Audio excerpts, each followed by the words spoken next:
नमस्कार। आज हम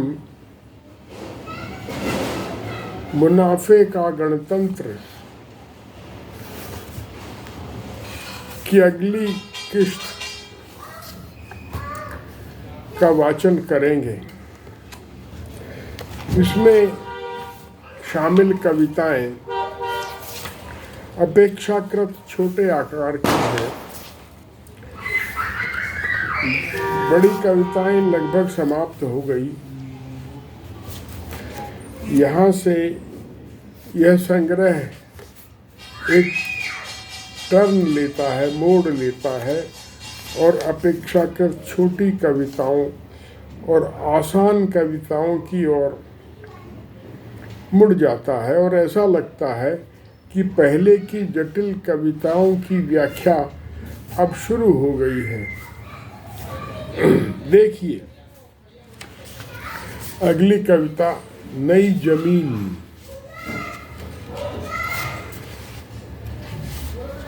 यह इस संग्रह की 10वीं कविता है। नई जमीन। दोषपूर्ण गुणसूत्र वाला व्यक्ति होता है कवि। दोषपूर्ण गुणसूत्र वाला व्यक्ति होता है कवि, अर्ध विक्षिप्त, जो अपनी विक्षिप्तता समाज में फैलाता है। यह भी एक सिद्धांत है जिसे मानते थे कुछ लोग। उधर कविता बाहर है समाज से आजकल, इसलिए अपनी मौत मर गया है कवि। बदजुबानी के जमाने में कहाँ टिकेगी कविता। कूड़े करकट और गंदगी से कैसे होगी पूजा। उसके लिए शुचिता जितनी सहज है उतनी जरूरी। तो क्या कविता का कोई भविष्य नहीं है? है तो जैसे कहा था केजरीवाल ने अन्ना हजारे को जवाब में कि राजनीति अगर गंदी है तो उसे गंदगी में घुसकर साफ करना पड़ेगा ताकि अच्छे आदमियों की आमद हो। वैसे ही बदजुबानी, उपभोग की अंधी दौड़ और नफरतों ने अप्रासंगिक कर दिया है अगर कविता को, तो सब प्रकार के निहित स्वार्थों से लड़ना होगा, चाहे वे ढोंग करके कुछ भी बनकर आ जाएं। जैसे कहा है आज कि अफसरों को नेताओं पर नजर रखनी होगी कि स्वहित में वे जनता का पैसा न लूटें। मित्र उद्योगपति द्वारा उद्योग जगत का अद्यतन सबसे बड़ा कांड करने के बाद, जिसमें सुना है फकीर का पैसा लगा है। लोग कहते हैं प्रधानमंत्री से कौन लड़ता है? लड़ता है केजरीवाल देखो। पूंछ दबाए बैठे हैं कम्युनिस्ट देखो। आगे आकर लड़ेगी कविता एक दिन देखना। उधर नई कौंपलें फूट रही हैं, बहुत छोटे छोटे विषयों पर फिल्में बन रही हैं। मैरी कॉम, दंगल, किसी अकेली औरत के दुख और खुशी या किसी गंवाई लड़की के साहस और समझदारी पर राम रावण की कहानियों के रूबरू।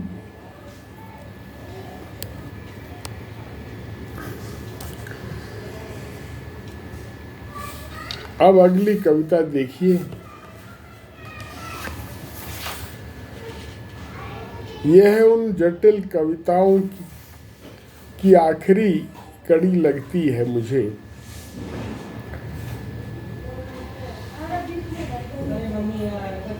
लेकिन आनंद आएगा, देखिएगा, सुनिएगा।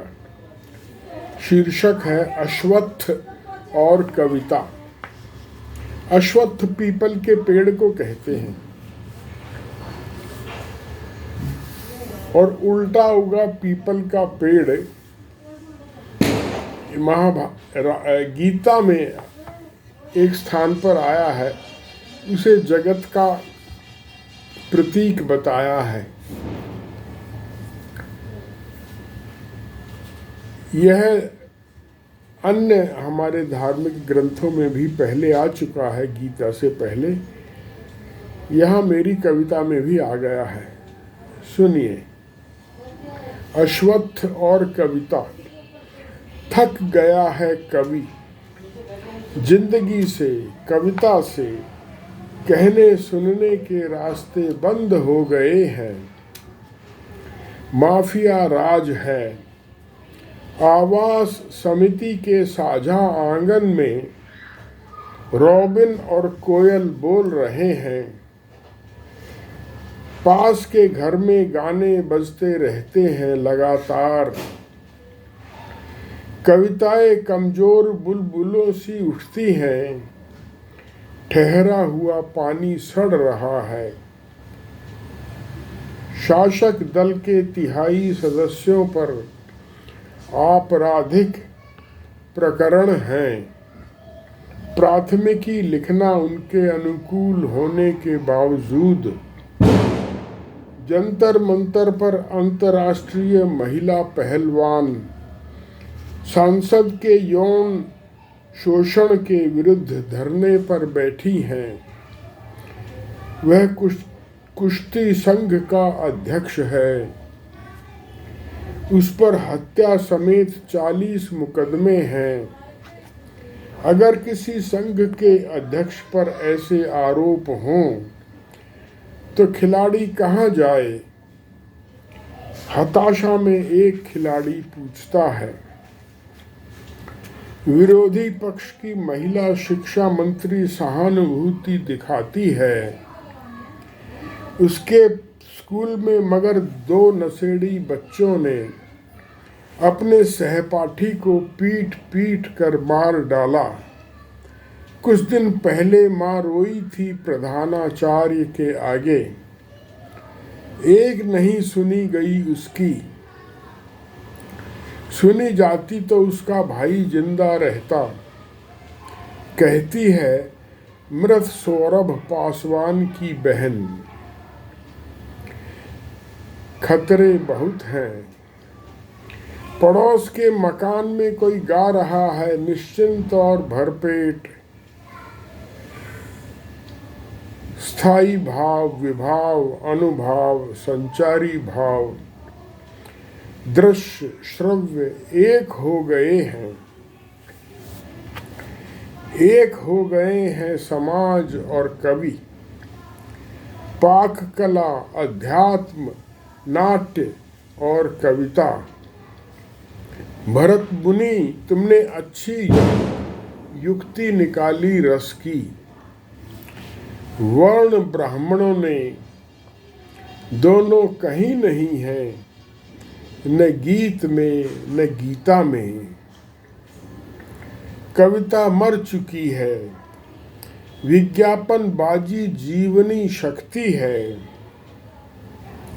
नया महाभूत है, अश्वत्थ है, उल्टा उगा हुआ।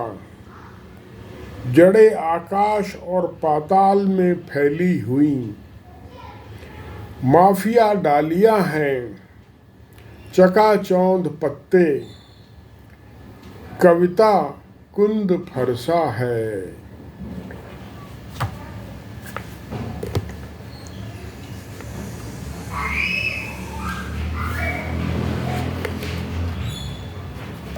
अब अगली कविता देखिए। इसका आरंभ कुछ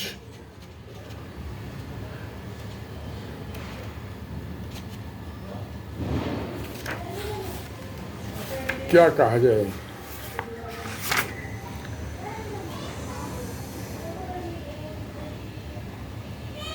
अजब गजब है।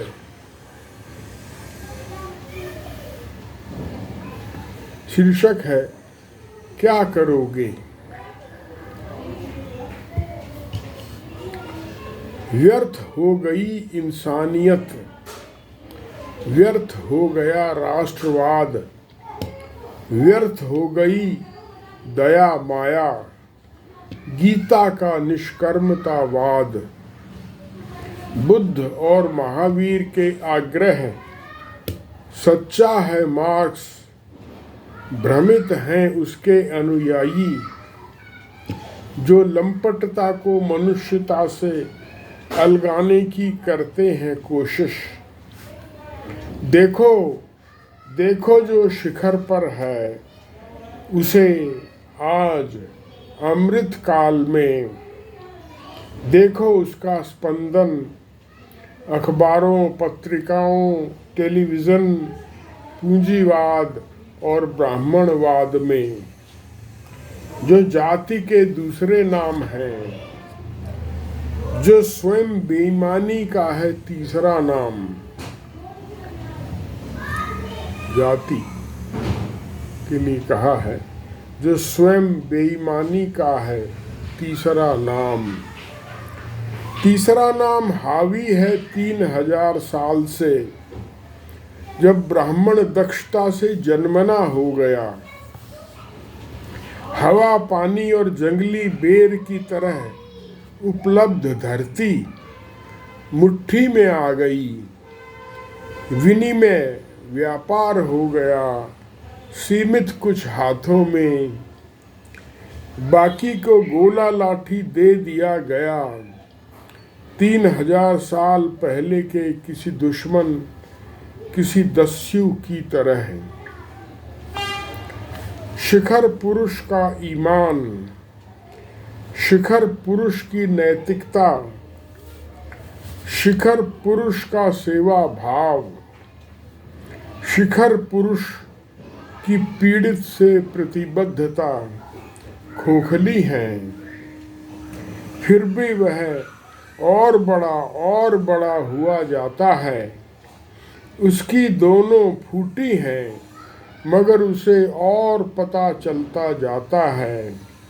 जानने समझने इच्छा और तृप्ति के साधन कर लिए हैं काबू। राष्ट्र का गौरव गान, गांधी की मानवता, बुद्ध महावीर की अहिंसा बेमानी हो गए हैं उसकी तपस्या के आगे। गोली झेल रे सैनिक, तुझे अडानी और ब्रजभूषण शरण सिंह और चिन्मयानंद और सेंगर की रक्षा करनी है। भारत माता की जय बोल बच्चे, तेरी जय में पूंजीपति का मुनाफा बढ़ता है। राष्ट्र ध्वज फहराओ ओ पुलिस के जवान, भूलकर रिश्ते अपराधियों से जो तुझे सौगात में मिले हैं। क्या करेगा सैनिक बच्चा और पुलिस का जवान, क्या करेगा गरीब बेरोजगार बीमार और अशिक्षित।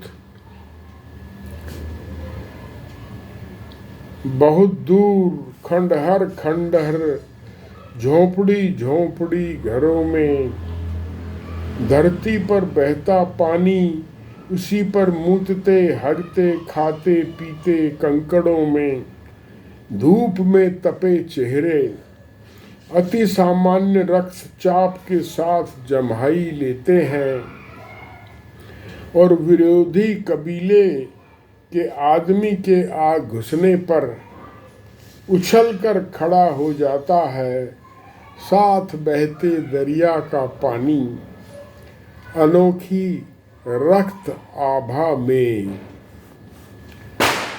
तुमने ही केवल देखी वह आभा कभी, अब तुम क्या करोगे। दूध के गुण गाओगे या रक्त मज्जा मांस का चित्रण करोगे।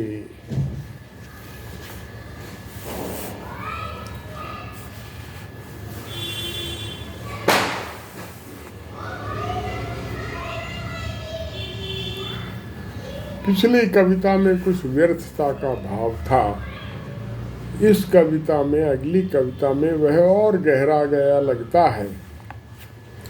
इसका शीर्षक है उसकी तो बात क्या।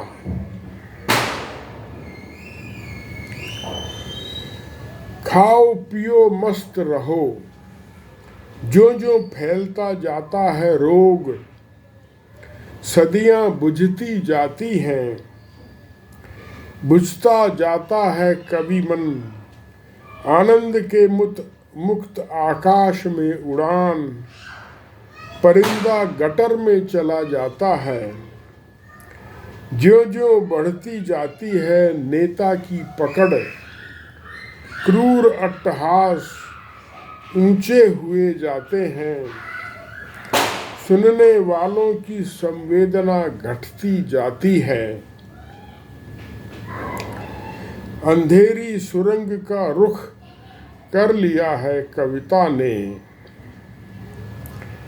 जितना आदर पाती है कविता आज, वह भरत मुनि के काल का अवशेष है, जितना अंधेरा है बाहर, वह आर्य अनार्य युद्धों के घोड़ों के खुरों से उठी धूल है, जितना बज रहा है संगीत सब आयातित है, जितने और जैसे बुने पहने जा रहे हैं वस्त्र आयातित हैं, जिस व्यवस्था से हो रहा है शासन और देश रक्षा आयातित है, भारत तो मर चुका।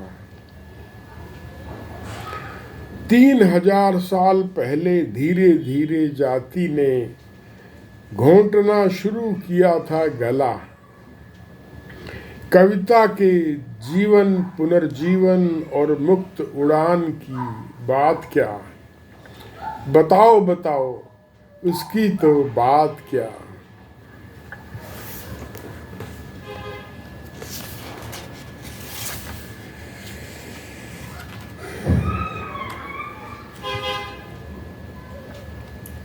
अब एक और छोटी सी कविता देखिए।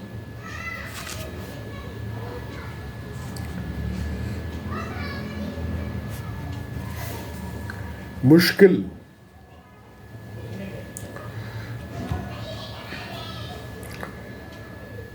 कविता कोई व्यक्ति तो नहीं जिसका हाथ पकड़ लूं, छू लूं।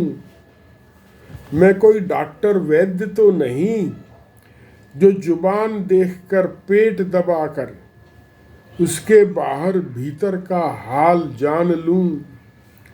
कोई कथावाचक भी नहीं जो बयां कर दूं हर तरह से सारी बात, जनता को चुप करा दूं, उसके प्रश्न एक उच्चतर स्वप्न में घोल दूं। जैसे ही कोशिश करने लगता हूं, बात मुहावरों चिरपरिचित पदों धारणाओं में बदल जाती है, नाली का ब्रुश बन जाती है जिसे सैकड़ों बार घिसा जा चुका है।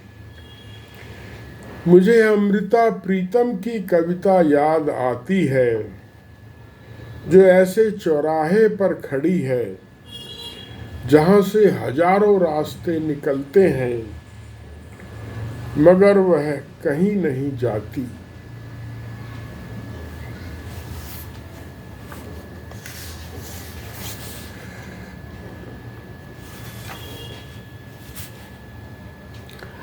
अब एक और छोटी सी कविता सुनिए। यह भी एक ही पृष्ठ की है और इसका शीर्षक है कवि रे। कवि को ही संबोधित है। अरे जातिवाद रे, तुझे कंधों से पकड़कर झिंझोड़ता हूँ, रास्ता दे। ओ कवि रे, दिल पर हाथ रखकर कसम खा, तूने ही व्यसन की तरह नहीं अपना लिया मुझे।